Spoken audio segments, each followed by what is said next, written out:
You're listening to the Turing Podcast, a production of the Alan Turing Institute, the UK's National Institute for Data Science and Artificial Intelligence.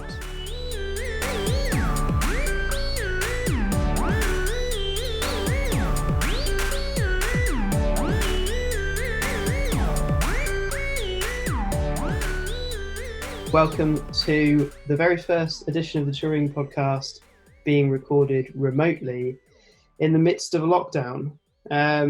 I'm here with Effie. Hello, Effie. Hi, Ed. How are you doing? I'm good. How are you doing over there in Hackney? Are you staying safe? As always, and more importantly, staying indoors. Yeah, that's a disclaimer at the start of the episode. Everyone, please stay indoors. I should say as well, we're recording this on Friday the 27th of March. So this will be a COVID-19 special, but any information that we have relevant to what's going on, may be slightly out of date depending on when we release this.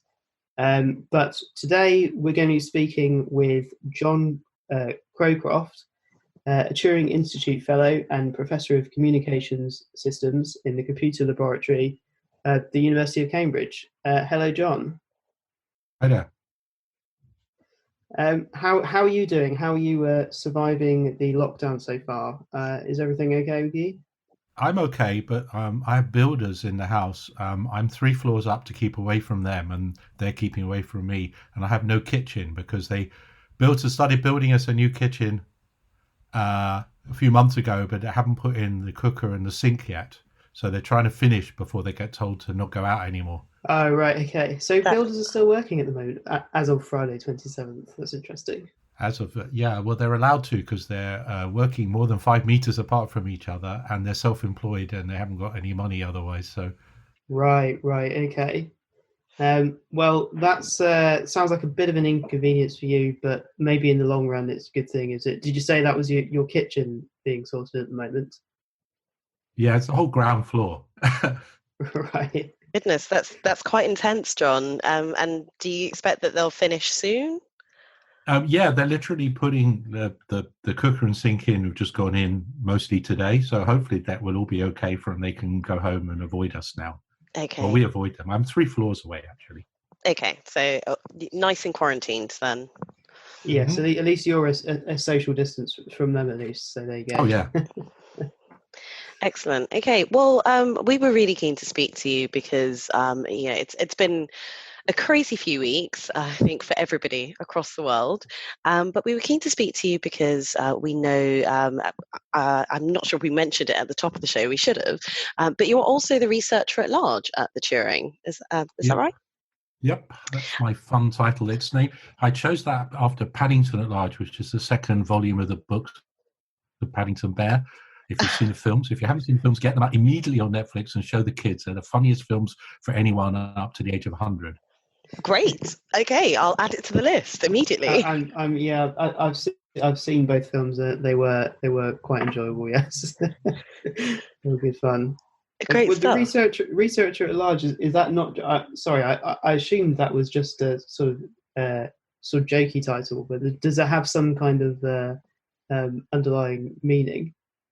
Yeah, the goal is to help the director figure out how there are information paths in the Turing that work, a lot of them, and in the original structures and things we've evolved, but there are other ones where there may be gaps or there are things that are changing under our feet.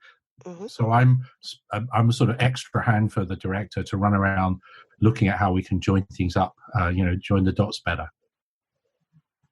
Right, I'm guessing at the moment that there's a lot of joining up to be done. I have heard some rumours that we may have some coronavirus-related projects in the pipeline.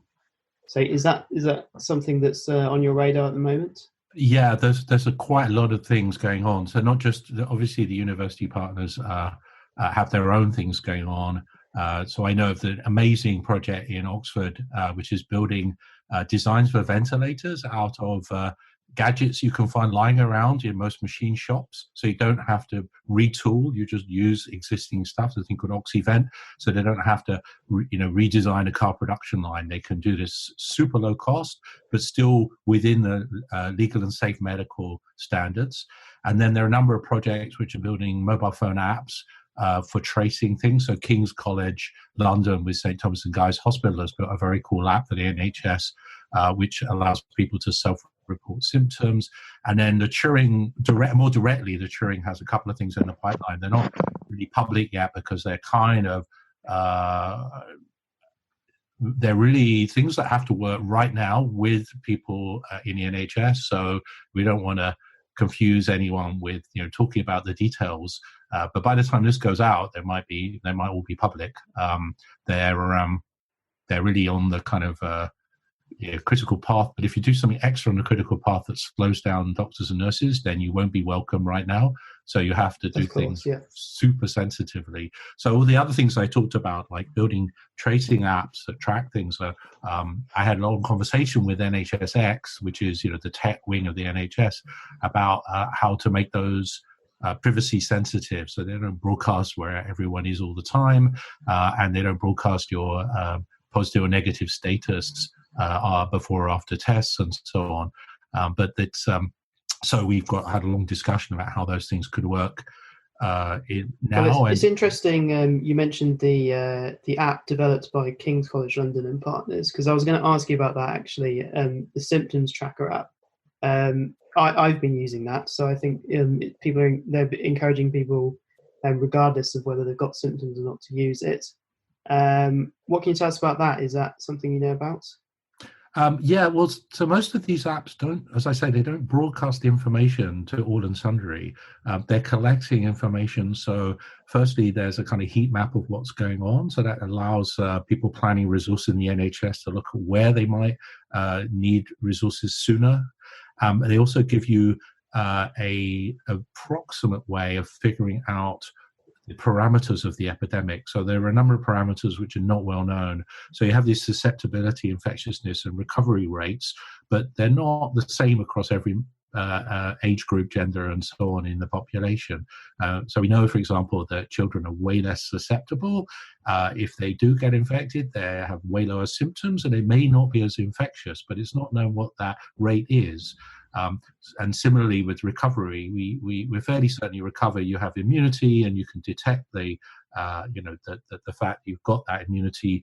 We don't know how long it lasts. So apps that allow people to report that will give epidemiologists an idea of those parameters, which are nice models that one can work with. You can use those to say, okay, in the long run, what are we going to do about our resources for public health? I think this is a crucial point that you're making here, which is that at the moment, nobody globally knows how many people have caught the virus and are asymptomatic. So is there something that people can do to help track that at all? Yeah, the best thing is lots more testing. There was one town in Italy where the mayor decided to spend money and buy tests for the entire population of the town, and that's the best source we have for the numbers of asymptomatic carriers. And it was fairly significant that the number of people they found that tested positive but had no idea they had anything. But then the second step, which is more subtle and complicated, is how do you know how infectious those people are? If you're asymptomatic, then you don't have a temperature. You also don't cough. And if you don't cough, you're not spreading the virus anywhere near as fast because you're not emitting it from your lungs, which is where it's living. But it's not clear how that changes the rate of infection from those different subgroups of the population. So there are two different parts to that. And then there's another part that I mentioned, which is the difference between age groups. So if younger people are more immune, or they get it but they simply don't get the symptoms for some reason, as yet somewhat unknown, then how does that impact on their infectiousness? And we don't even know what the recovery rates are. Do people stay infected for 1 to 6 weeks? Who knows? For different groups with different symptom levels. And then there's so all these things involve lots of data science. But you need to do both self-reported symptoms, perhaps tracing contacts, which needs to be sensitive to privacy. So that data needs to be anonymized, but still could be used, carefully for informing people maybe they need to go get tested. And then the last thing, a really crucial thing, is lots and lots and lots of testing, which is in hand, but could have been done a lot sooner. The model for public health reaction was South Korea, and definitely, far and away the best. They had roughly the same start point for the epidemic as Italy, but they really kept the numbers way down. Singapore has a very cool contact tracing app as well, which is somewhat similar to the King's College one, but actually slightly more intrusive, but still doesn't reveal too much about who's got what, but it allows people in the public health to contact somebody who may have met an infected person and say, maybe you want to check, go home, wait to see if you get a fever, and if you do, call us up and we'll send around a tester with biohazard suit on. So all this stuff needs to be linked up in quite a big joined up picture, which a few countries did quite early, and the UK is kind of in the middle, and then there are places that are way too slow. Sorry, John, I wonder if you could just elaborate a little bit on the South Korean response in relation to COVID-19. Obviously, as you say, they were able to limit the rate of infection very quickly and seem to have got a handle on the situation so much earlier. Thinking about it from a data scientist perspective, how can we learn from that experience, and how quickly can we implement similar strategies in the UK to ensure that we're sort of taking ourselves away from that middle ground? So it's difficult at this point in UK, because what they did in Korea, South Korea, they did two things that we weren't prepared for. One was that they'd had previous experience of SARS and MERS, and so they actually had a whole bunch of testing gear ready to roll out. So you can roll out swabs and use PCR equipment for analyzing what you get back, and they had that at scale already. The other thing they did was this measurement of what contacts people had, but they were doing something also that the UK would have found a little bit difficult, because they were more intrusive than we would probably like. They actually looked at people using cash points to see where they were. They looked at people using taxis and paying, so they used every source. And it's a nice example of data science, because it's data fusion from multiple sources. But I think we might feel a little bit uncomfortable with that amount of personal data being used. It's not clear it's currently illegal. It would be normally against GDPR and some other laws, but the Information Commission Office has actually relaxed that at the moment. But it probably is sort of beyond what you could successfully get the public to accept. It's nowhere near as far as what the Chinese did, but then they had to react even more because they already had a huge epidemic. So they did something much more intrusive. So then the other extremes, so one extreme is the most intrusive was China, the middle ground is South Korea, and then on the least intrusive but very successful as well was Singapore. And I think that's sort of where we live in measuring contacts. The Singapore app for tracing contacts is pretty decent in terms of privacy. It doesn't go look at all the other things you do, and it turns out to be extremely successful at essentially tracking down you. Once you test somebody as positive, you track down all their contacts very, very quickly, and you need to do that quickly once you have a low enough number for that to be possible. If you have too many, too many people in the population infected, then the rate of new infections is so high, there's no way. So there's a paper from folks at Imperial which gives the numbers. There are lots of people who can do this analysis. So once the spreading rate goes above a certain point, it's an exponentiating process. So you just can't track down all those people. You don't have enough people to talk to the infected people. But if you can get the thing down to that, then we need to go revisit what those folks did. So having the apps and having the testing are really things for 3-4 weeks from now, when hopefully we've got through the bulk of the current peak, when we'll still have maybe 70-80% of the population will still be potentially susceptible. Right, so you want to protect them from a reboot of the whole thing. Right. So with regards to these sort of contact tracing technologies, including the mobile phone apps that some of these countries have deployed. And you also mentioned data coming from cash points and things like that. You mentioned some of the privacy concerns, but what about the challenges associated with the data itself and how reliable it is? Can you speak to that, that aspect of it? Yeah, that's an interesting point. I mean, when we did this in 11 or 12 years ago with the flu epidemic, we used a local Bluetooth radio, like your Bluetooth headset, and that can measure meter level accuracy. And then you assume that somebody staying within a couple of meters of somebody for 15 minutes is likely to be infected. Then you go back around the loop and you look at when somebody is infected, you trace their contacts, you see who's infected, you go back to your data, and you can then work out what whether the proximity is a good proxy for infection. And so you can essentially calibrate the system as it runs.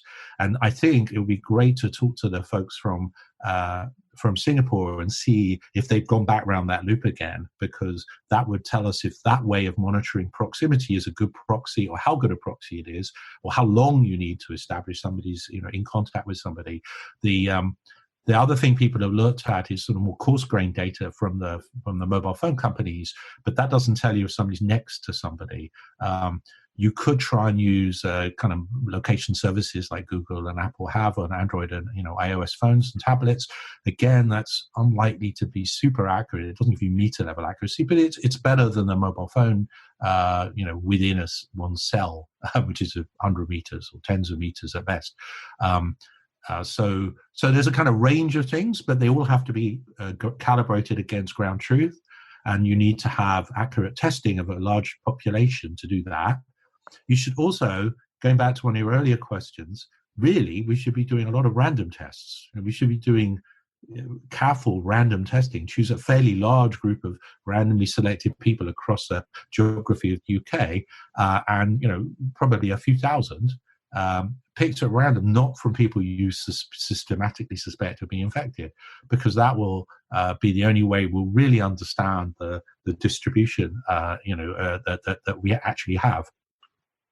I think, based on what I heard on the news the other day, that may be something that's taking place, actually. Or I'm not 100% sure. Because I know that obviously the tests are certainly limited at this stage, and that certainly there's a lot of talk about prioritizing them for the key workers first, but that there may also be some in reserve for this sort of random sample of the population approach. I think the two different tests, though, that there's the test for whether somebody has the virus, and the test for whether they have the antibodies, and I think you could mix and match that quite easily. Also, I'm not quite sure I understand why it's been so slow to get these tests out. I mean, there's a company there's two organizations in Belfast that make these tests in numbers and have sold them to other countries. So I think there's a logistical problem with the way the government interfaces to the health service of public health and other organizations. And my personal take on this is political. I just think we don't have enough engineers and scientists in government at the political policy level who understand this, and we don't have enough business-related people who actually ever run a large-scale business. I take somebody who'd run a large trucking company, somebody, big transport system, logistics, shipping things to supermarkets, and a few people that understood, doing statistics to predict how many goods we need somewhere, the people that did the machine learning at Amazon to do the predicting how many of something they need in a warehouse when they see a small increase in a popularity of something that they're selling.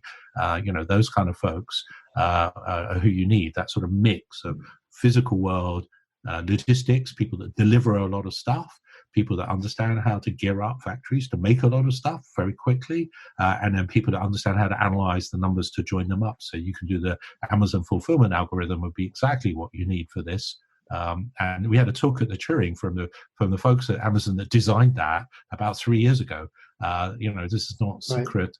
It's fairly well. There's been some talk about Amazon delivering the testing kits as well. I don't know how long along that decision process we are, but it certainly makes sense. I mean, they're obviously going to be the experts in this kind of logistics. So why reinvent the wheel, especially in a time of crisis? If you can use them, then absolutely that's what should be happening.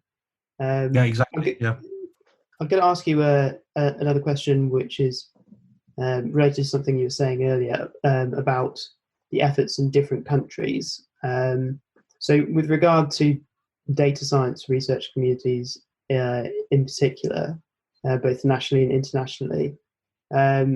Is there some chance that sort of the initiatives to track spread and record data will have some overlap, so people will be developing different apps at the same time, and it's not like one of those apps is going to be uptaken by the population more than others because there are too many different initiatives going on at the same time? Or do you think that actually there's quite good coordination at the moment, and not too much reinventing the wheel or duplication of efforts? How do you see the research community getting together at the moment? To be honest, developing the app is not a big deal. It's really quick. It's not that hard. I don't see a problem with having multiple apps around. The real issue is getting the data in a secure way, so you don't invade people's privacy too much. You don't put people off using the app, and then having the tools to analyze that data, so we can do the modeling and the contact tracing, and in future the allowing people out who've tested, clear or have antibodies or whatever. So then. That's all going to be, and those apps will probably have to have certificates of, effectively like certificates of vaccination. But the analytics behind the scenes, the machine learning on the data, we actually have very good coordination. I'm on a couple of channels on Slack that are actually global channels for people sharing tools and systems for analyzing COVID-19 data, and the repositories of the data that are not breaching privacy law are available for multiple countries. So I think that's more crucial, that we get an understanding, and we actually need to spot. I mean, I am absolutely not a public health expert, nor am I a virologist, immunologist, epidemiologist. However, I've seen things from the virology folks that we have a rate of mutation of the COVID-19, and there are now, I think, 4 different branches of it in different parts of the world. And at some point, it may get less virulent, and that will be good. That's what usually happens in plagues, but it might get worse. And we really need to kind of have very early warning of that. That would be, and if it sort of heads in the direction of SARS or MERS, then the mortality goes through the roof, and that's really, would need more serious. Well, the only solution there is to do sort of full on back to lockdown everyone, and biohazard suits for anyone who goes out, which would be pretty scary. So there, but that kind of global observing what's going on is already happening in other ways. So there's a couple of projects in the Turing which have been measuring things like the movement of people around the country and air quality, and there's a link between air quality and people's health. And there may even be a link to the spread of COVID-19, but even if there isn't, there's a link to people's susceptibility, and it's in fact obviously low air quality impacts on people's respiratory well-being, and that's if you have a lot of air pollution, this is not good for something which is a respiratory disease. So this is kind of known to be a factor. So we have work, immediately using the observatories across the UK, and I know people in China doing the same thing, to look at what that impact is. So we can take the coarse-grained data about the epidemic and takes relatively coarse-grained data about air quality and see what the impact is. And the air quality is actually rapidly improving because of so few vehicles and very, very few planes. There's links back from that to an encouraging story about the environment as well in the sort of bigger picture, longer term. Right. So there's a lot of moving parts there. I mean, air quality, linking it back to the environmental impacts, and considering all different aspects of how the illness might spread, and the mutation rate as well. But that's really interesting. I mean, I kind of assumed, now that I'm sort of data scientist, I mean, I have a background in bioinformatics and biology, and I haven't really looked at into this much at the moment, but presumably a lot of the world's biolabs are stopping working on whatever they're normally working on at the moment and diverting resources to this. And clearly we can see that in our space, in the world of data science, that this is occurring as well. I mean, do you anticipate that this is something that's sustainable? Let's say the pandemic lasts 3 months or 6 months or however long it lasts. is it going to be feasible for a large portion of the world's scientists to just divert their resources and work effort to have just like a large global coordinated effort on this? I think that is the case. I mean, for example, the folks in the Sanger in Cambridge contacted the Turing to see if there were any ways we could work with them, and that's, that was the Human Genome Project that happened there, and that's a global project, and so or immediately that gets links across the planet.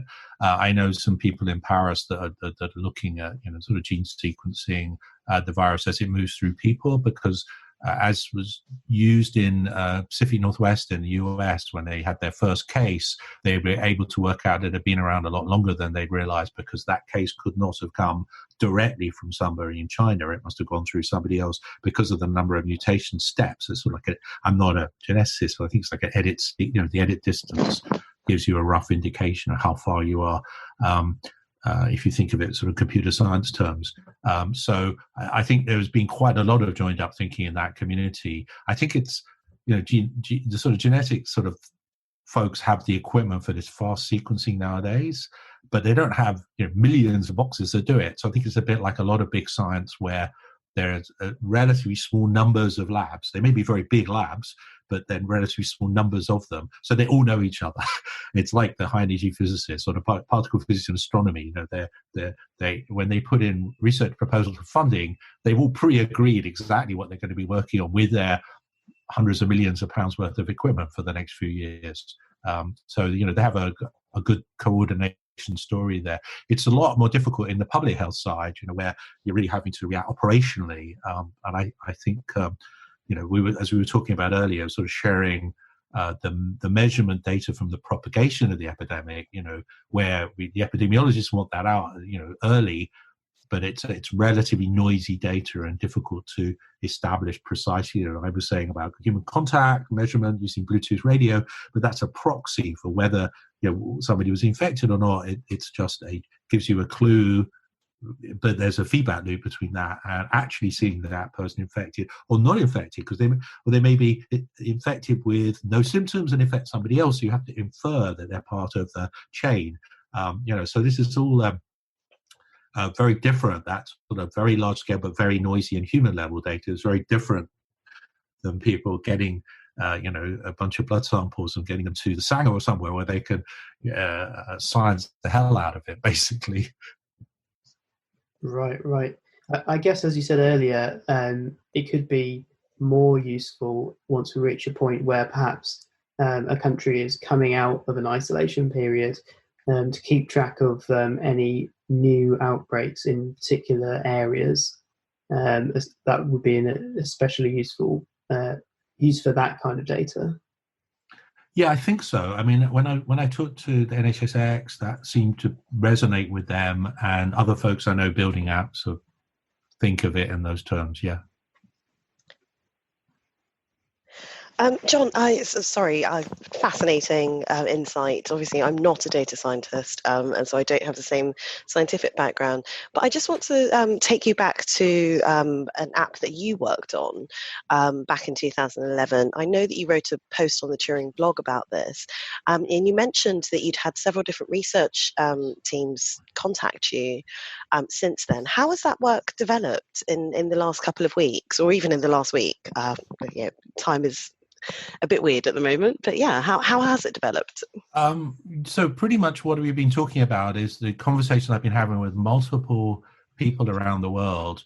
So it started about 2 weeks ago with the NHSX folks called us up and said, okay, that flu phone thing's very interesting. We want to build an app exactly like that.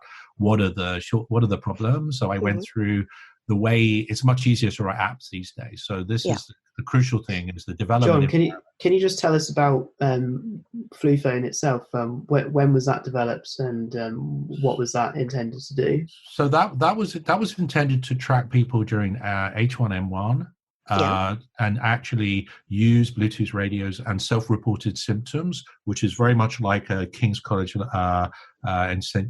Thomas and Guy's Hospital app that's just come out. We used it, and it revealed a couple of parameters of that epidemic, the influenza, the flu epidemic. But there was a large component of the graph. In graph terms, you just draw literally draw the picture of the person who's infected and another person they've met who's infected. And we found all these people who didn't ever say they were infected, but were on the path from one person to another. So what we discovered is that the large component of the graph was actually asymptomatic carriers. And that was 11 years ago. So that just showed that a tool could reveal a factor. One of the things that was non-technical about it was we had to go through a medical ethics committee, and they didn't let us ship the app for children. They said children wouldn't understand the privacy in the app. And that was quite ironic because as far as I'm concerned, 10 years ago, kids understood privacy in computing technology much better than adults. So whereas nowadays, I think most people understand that. And after we did that project, the flu phone project, we actually talked to epidemiologists and public health people, and they said it's really good. Now we think we understand this, and we can persuade the ethicists that as long as you do the privacy very carefully, it's all good. And you could include, all members of the population, which you probably need to do right now for COVID-19. I think that seems like fairly obvious and more important, in fact. So that app came out of it was actually funded by the UKRI. To work with people in public health and medics from NHS hospitals. So it was a practical thing. But then once we finished that, we kind of we went, okay, that's the end of that piece of research. And now it's all come around again, and people are saying, oh, that app looks like the right kind of thing. And unfortunately, 11-year-old code for a phone that's not running, a current version of Android or iOS, it's not a thing you want to look at, But luckily, you don't need to, because you can just start again from, programming the thing from nothing in a few days. I mean, really, one person can code that up quickly. And also all the tools for logging things securely are much better. So we have good ideas about how to maintain data encrypted at storage and in transmission, so you don't accidentally give it to the wrong people. And you have things like role-based access control in the national health. So when you put this data into database securely inside the health service, that only even in the health service, not everyone can see it. Only people who've got authorization. So, and then we also know techniques for anonymizing the records in the data. So even they don't know who this particular person is, but they may be able to trigger warnings to other people who they still don't know who they are, but they can get messages to them. So they can effectively alert people they may have met this infected person without even knowing who that person is. And then, of course, when it maps back to somebody coming in, that person might come in with their phone and they go, oh, it's okay, you can look at my record now, because you're my doctor, so you're treating me. So there's a whole cycle of how it all links together, which I think we have a better, clearer view of how to join all the data. That kind of workflow, though, is still not fully something we know how to deploy in the operational NHS. Yeah. I think there's some countries who have small populations like Estonia or Iceland, which can probably do this and have very homogeneous kind of population and health systems. The UK has more people working for the NHS than the population of Estonia or Iceland. Actually, it's about 6 times the population of Iceland. Wow.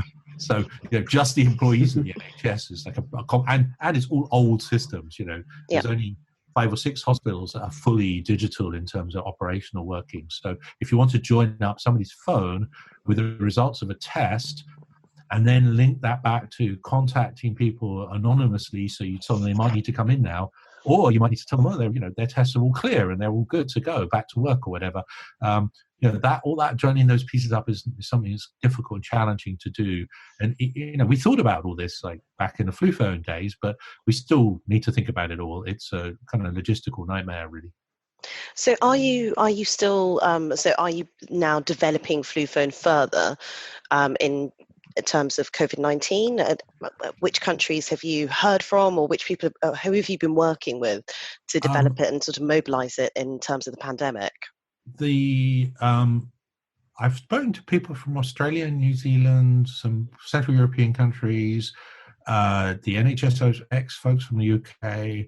I can't remember how many others. I mean, several other countries who are basically doing what we recommended in terms of rewriting it from scratch. But also there are local considerations of how they interface to their own health informatics systems, how they support their local languages.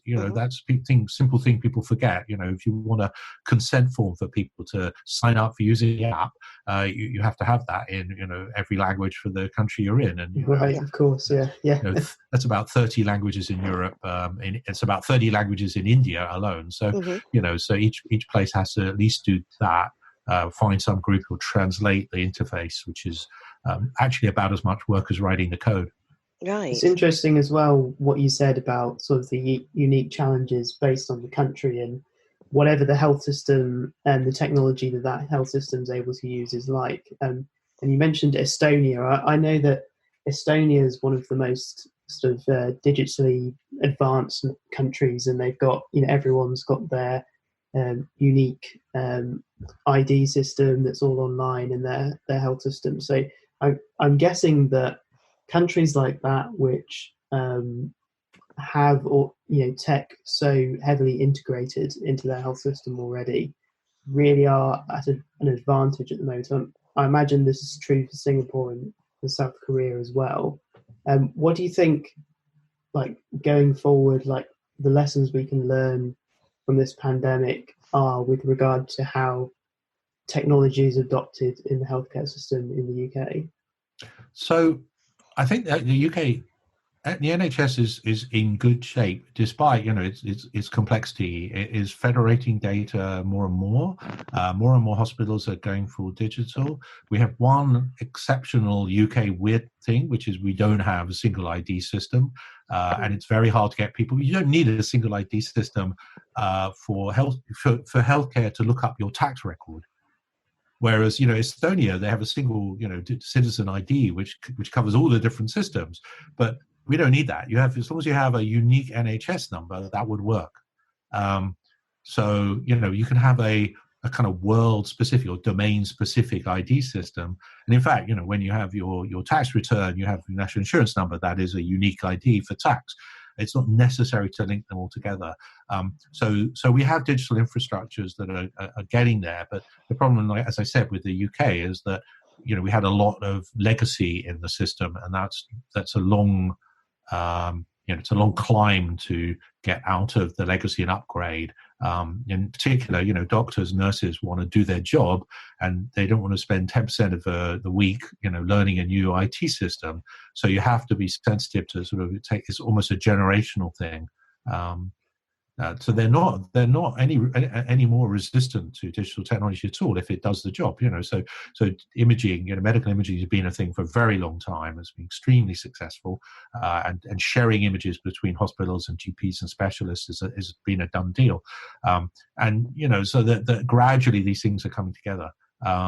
But yeah, it's going to be a while. And then if we come up with this apps that want to use your NHS number or a hash of it in some secure fashion, or use the IMEI of your phone or some other number, maybe want to join it to other things, then we have to be cautious about the UK's rather unique resistance to having single ID for everything.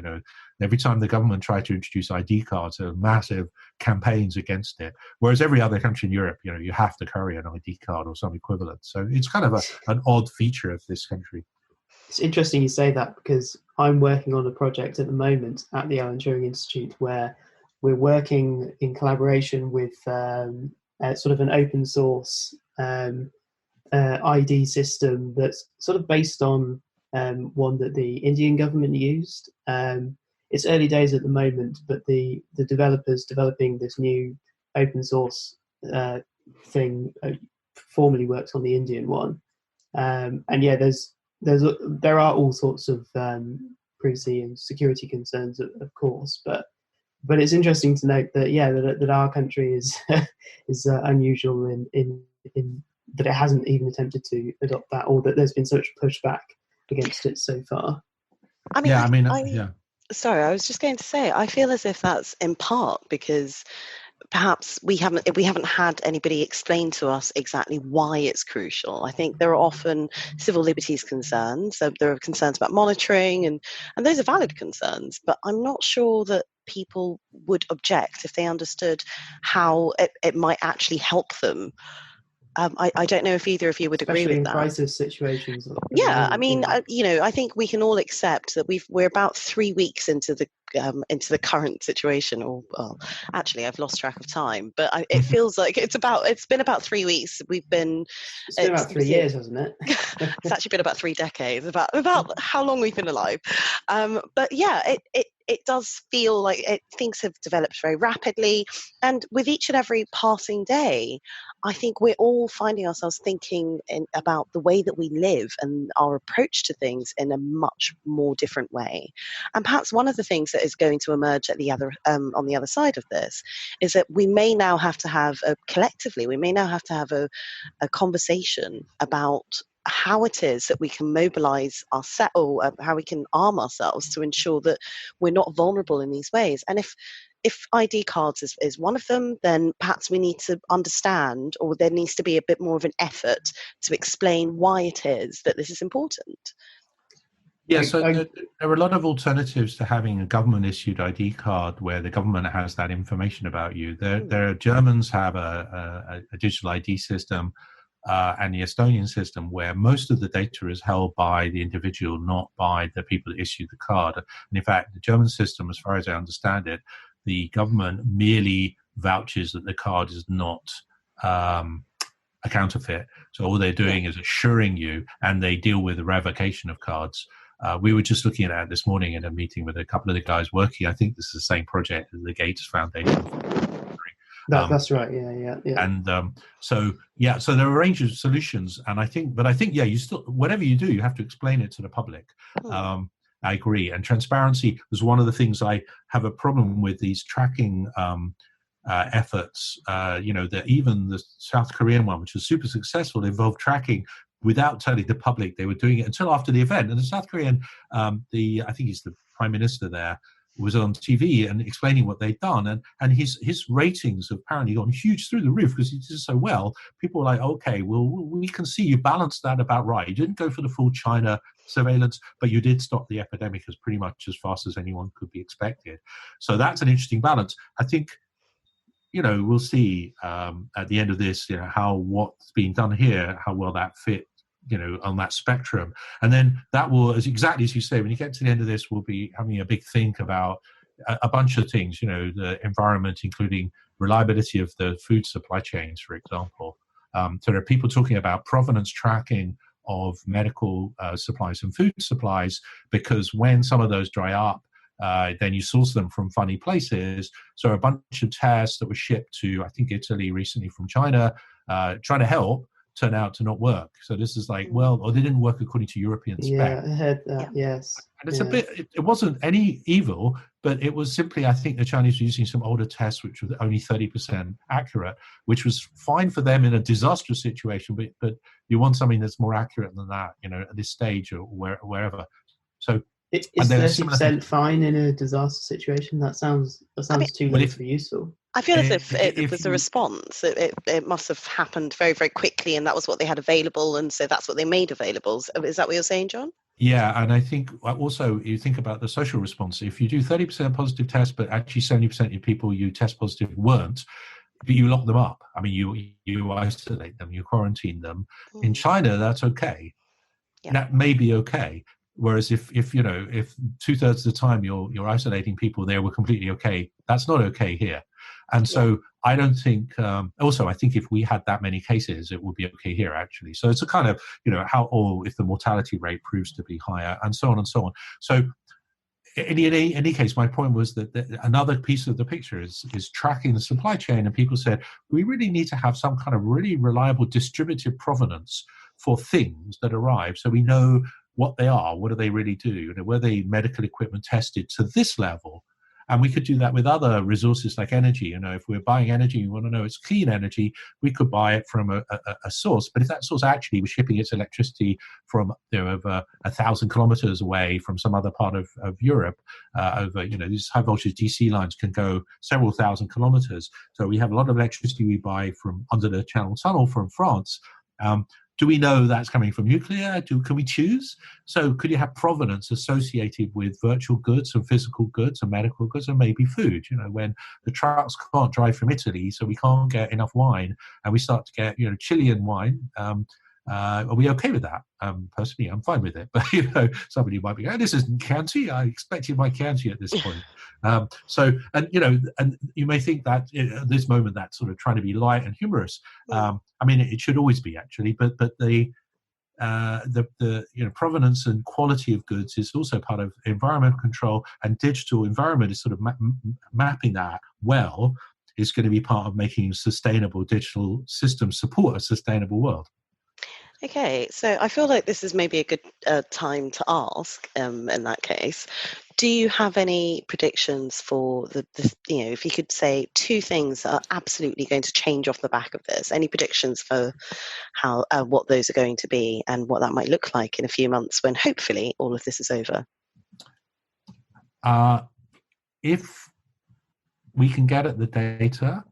And it's looking like we are getting at some good data. We can get a better data, and we can show that we can help rapid response. And I'm talking about in the next few weeks, but also slightly longer term, and then longer term still. Then that will change government thinking and policy thinking about how you include data scientists in helping. So if as long as we don't get in the way of the public health and doctors, nurses operate, actually operationally dealing with things, but we can improve those operations in different timescales, which I'm pretty certain we can. Then this will, open many doors to that kind of process, and make it, just sort of part of every more everyday life rather than exceptional opportunities. It's clear, when we talk about it with people that are data scientists or are aware, that science communicators, that most and a lot of the public get it, and in fact, a lot of the public are asking. They can see these graphs that people are drawing, comparing countries, comparing the rate of spread, comparing the effectiveness of interventions, looking at they're making their own inferences, and they're often right. You just see in public social media. So people are going to be saying, okay, well, how about that should just be part of everyday life. It should just be how you do things. You can do things on a 24-hour timescale instead of a 24-month timescale. And when you make your intervention, how about it happened in January the 2nd rather than halfway through March? So you think data is going to have a real moment off the back of this? If we don't mess up, we need to be professional. That's really important with this. It's you can mess up, you can write sloppy papers, and get things published that people forget about. If they're just about some analyzing humor on Twitter or something, it's not the end of the world. But in this situation, we need to be super serious, which is why people aren't. They're rushing in to say we can help, but they're also rushing in very carefully to make sure that we're not picking the wrong things. So there are quite a few things we could look at. Some of them will be later. Some of them we won't be able to do later because there wasn't the data, and we'll be able to say that. And some of them we can do now. We've already talked about things that are already happening, and then that will, I think, change the landscape quite a bit. Okay. So in my everyday conversations, obviously, as I said, I'm not a data scientist. And so I myself am certainly a lot more interested in data and beginning to see how much more crucial it is. I think off the back of this, there are going to be a lot of people who might look at altering their own sort of career trajectory to ensure that they're incorporating a data analysis and data science into their everyday work. What would you say to those people? What would your recommendation be for how they can best educate themselves and build a world that is more data literate? I think that, data science is really this combination of a reasonable level of understanding of statistics and things like inferencing, and a reasonable understanding of what can be done with computers. We are actually in the Turing democratizing a lot of tools, and the research engineering folks in the Turing have had a large part to play in that, which is fantastic, and that will make it easier for people coming in. There have been trailblazers. So was in the House of Commons giving evidence to Science Committee about data journalism a few years back, and there were folks from the Guardian newspaper who were early entrants into visualizing, doing these infographics.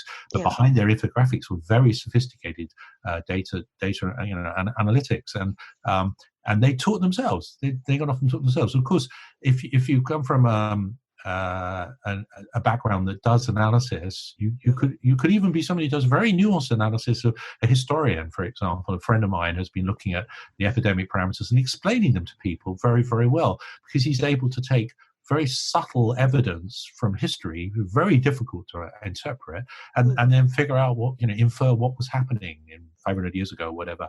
So there's no reason not to go there. And as we make these software tools, more easy to fire up on reasonable amounts of data, then people will start to take this into their own hands a lot more. And we already see that even during the pandemic. We're seeing a lot of data journalists, particularly the more respectable channels, are generating very good ways to understand what's going on, without a PhD in computer science and AI, which is great. That's sort of the second or third generation of the people that did their masters or PhD in computing and statistics, and now built tools that other people can incorporate.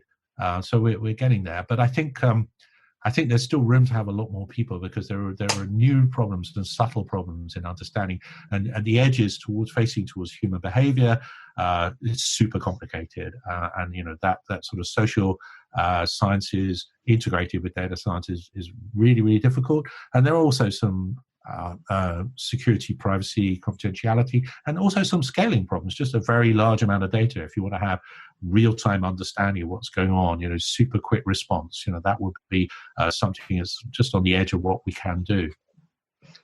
I do think that, going back to your points about the increasing sort of data literacy of not just the general public, but of journalism, I have sort of seen that trend myself as well.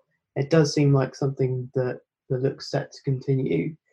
I mean, there's a real appetite for, I think, understanding the trends that we see in the world now, and especially at times like this, when you sort of know that in order to really understand what's going on, that you need to have some scientific understanding, and you do need to be able to also filter, what news sources are giving you reliable information. I know that there is some talk of misinformation around COVID-19, as with any sort of world event at the moment. That's always an issue. But hopefully, I think we will see an increasing sort of level of an increasing standard of data literacy in journalism. I mean, my own sense, and I know it's how people do live in their own social media bubbles, but what I see on social media is that when journalists are not data literate and they say stupid things, they get called out very quickly nowadays, and it doesn't bode well for their careers or the respectability of their newspaper or their publication. Exactly. So we'll see how that continues, and certainly people who are found to be spreading misinformation about in crisis times like this, whether intentionally or unintentionally, just through bad data literacy, especially if they're a major publication, they're not going to fare well coming out the other end, because they will lose public support, I think. I mean, I would hope that was the case, but we also, to my mind, seem to be emerging from just off the back of a time where not that long ago, really just a year or two ago, there seemed to be a lot of skepticism around facts, and the whole thing about fake news, and really querying whether or not scientific fact can be taken as just that. I hope that one of the things that does change off the back of this crisis is that we begin to see people want to see more evidence-based conclusions, and I hope that we can see less incidents of things like that. But I'm not utterly convinced that this will be enough. I don't know. Maybe I'm just being skeptical, but yeah, that's my opinion. And we had people. We're recording the day after everyone in the country went outside their doors to clap for the NHS. So maybe if scientists do come up with a vaccine quickly and do manage to halt the spread of this disease, then we'll be getting a clap as well. Or I say we, I'm not personally taking responsibility. I will personally send a video of giving you a round of applause, Ed. But yes. Yeah, I actually yesterday I was out on the street clapping along with a lot of people, and then my phone buzzed, and two of my kids who down in Richmond and Shepherd's Bush, they posting videos of their streets. And it was nice, but then there was somebody in Germany who posted a thing saying, the way we applaud our health service is by funding them properly. Oh, yeah. I mean, a valid point. And hopefully, I think, as I said, and I personally have spent the last few days really thinking about how life is going to change afterwards. I think you can't help but do that. And I really hope that one of the things that changes is that we begin to see a higher level of investment. But I also hope that people perhaps get a bit more of an understanding of just how nuanced and complex our systems are. It's all well and good, and we should absolutely applaud our frontline NHS and healthcare staff, and we should absolutely be pushing a society that understands how important they are. But what about all of the researchers, for example? What about the people who are doing the everyday work that isn't immediately obvious, that provides answers that eventually lead to these huge developments that have taken place over the last, let's say, 100 years or so? We've really kind of grown as humanity's grown. We've advanced so much more. We understand so much more about the things that are dangerous to us in terms of our everyday lives, but also we understand so much more about the world around us. And so that's what I would like to see. But yeah, it's a recognition from scientists. Yes, yeah, absolutely. Yeah. So John, I guess it's been fascinating talking to you. I would really like to know, though, what does your work look like now that you're sort of working remotely? Are you finding it challenging in any way, or is it really just migrating your everyday sort of strategies to home life? And how have you been handling that? Well, I've been working like this since I started like 40 years ago working on the internet. And so a lot of the people we worked with were at UCLA and Berkeley and MIT. And I was in London at UCL for 20 years. And so we were on, you won't believe it, we were on video and audio back then on the internet.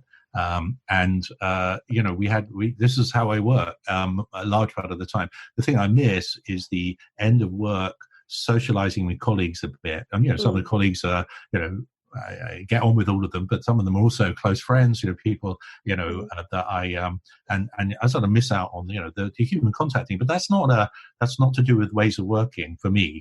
That's sort of just ways of living. It's kind of work-life balance, and that's going to be a real issue. But I'm fine at the moment. I should say that our team has a virtual coffee break going daily or twice daily actually at the moment. So I haven't participated in it. Oh, it does. Oh, well, there you go. I have multiple. So I have one with some Turing people at 7:40 in the morning. We all have coffee, and then this evening we have 3 virtual pubs. Oh wow! Which I mean, have you got the beer stocks in? Have you managed to get it? I have wine. I'm trying to. The thing is, I'm not cycling every day, so I need to do. Normally, I cycle to do beer offsetting, and so I need to reduce the carbs. And the way to do that is switch from beer to wine. Fair enough. That's a very good strategy indeed. All right, John. I think on that note, we'll call it a day. Thanks ever so much for joining us. And I think, as the situation unfolds, hopefully people will be able to enjoy the podcast and find the information we discussed today useful. Is there anything is there anywhere people can reach you online? Oh, well, I mean, they can use my Turing email. It's fine. Okay, and are you on Twitter? Any social media? Yeah, I'm on Twitter. You take my last name backwards is my Twitter handle. Okay, I'm not even going to attempt to do that very quickly. If you just search, you'll find me. I mean, I Okay. tweet too Search much. John Crowcroft in Twitter and you'll find him. There you go. So you're at Croft Crow. No, it's literally backwards. It's Fork Walk. Okay, that's brilliant. I love that. Okay, and any in terms of, obviously your work is available on the Turing website. Are you open to people reaching out to you to collaborate on work at the moment, or is your plate rather full at the moment? No, I'm totally open. I have right now it's university vacation. So my day job in Cambridge, and I have a number of students. I'm supervising final year undergrad projects and some PhD students, but it's a little bit lighter at the moment because I don't have any classes to teach. Obviously, some of the Turing interactions, some of them slowed down. I don't know if you found this, but some people have added more meetings than they would normally physically ever have, which is a little bit weird. So having more Zoom sessions than you'd have real meetings is a little, it'd be nice to kind of know, let's not have a meeting for the next 7 hours so we can do something. Would be okay. But I'm fine with people contacting me. It's absolutely okay. I mean, if I have to give a minimal answer, I'll say, look, come back in a week. It's a minimal answer. Absolutely. Okay, well, John, thank you so much for taking the time to speak with us. Thank you for all the work that you do and have done in the past. And thank you for being a leader. No, that's fine. Okay, thank you. Thanks for the opportunity to talk about it. To learn more about the work going on at the Alan Turing Institute, visit our website at turing.ac.uk. To get in touch with the podcast team if you have any questions or suggestions, email us at podcast@turing.ac.uk. Music for this episode was provided by Jamin Sun. You can listen to his latest releases at jaminsun.bandcamp.com. The Turing Podcast is hosted by Ed Cowstry, Tara Callum, Ben Walden, Effie Dennis, and produced by Dan Whitfield for the Alan Turing Institute.